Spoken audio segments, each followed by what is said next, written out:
So in probably what we all think is an Australian first, this memorandum of understanding between Toowoomba and Thunder really brings together the two organisations for a first time. Absolutely, it's bringing a very long-standing relationship, but not a formalised one.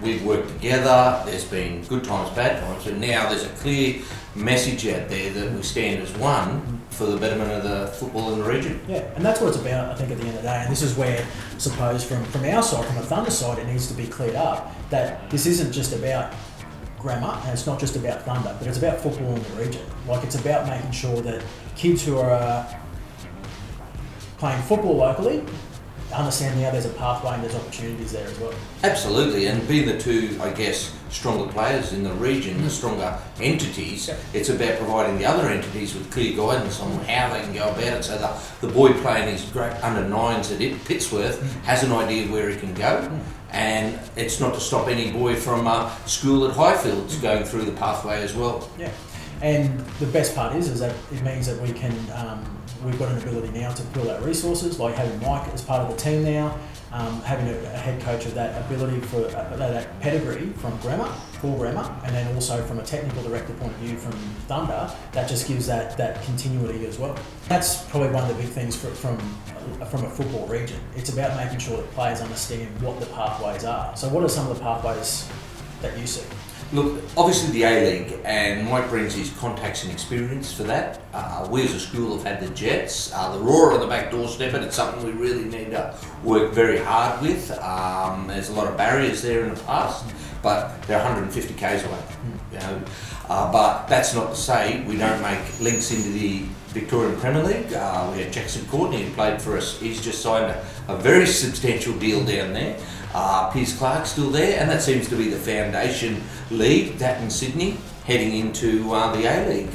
We had a lot of boys overseas, COVID brought them home, but Germany's a massive part of our environment. The visa issue that existed with Brexit in the UK doesn't exist there, as well as the USA into colleges. So there's, and Mike's had experience into Asia.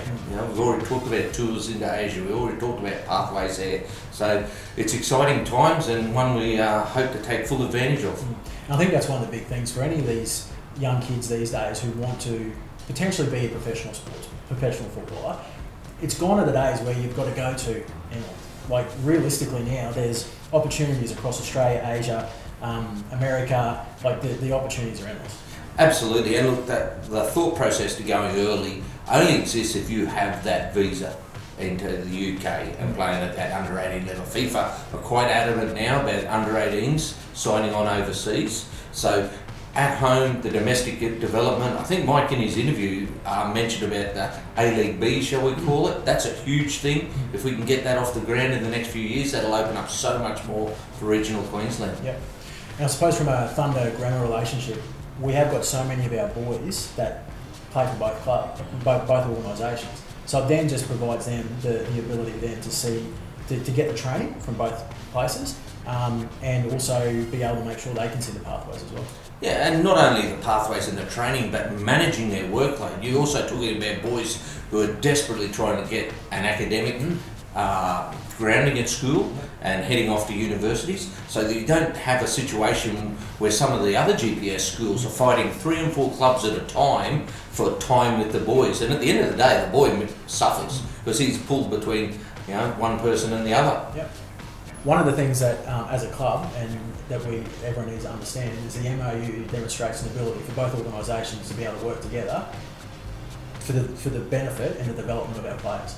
Absolutely, and it's not just players in the elite end of the program, it's right down to SAP as well. Yep. And spreading that brand of Thunder Grammar throughout the region, and it can only benefit every boy. Yeah, and we have some good things that are in the pipeline. We can do different things like camps at different times of the year as well, which are sometimes Grammar branded, and our Thunder boys all attend. We've got things like in school holidays where we use Grammar coaches who go out to regional areas as well and support the regional areas too. Absolutely, and hopefully this year Paul Wade will be able to fly out of Sydney and attend his own camp.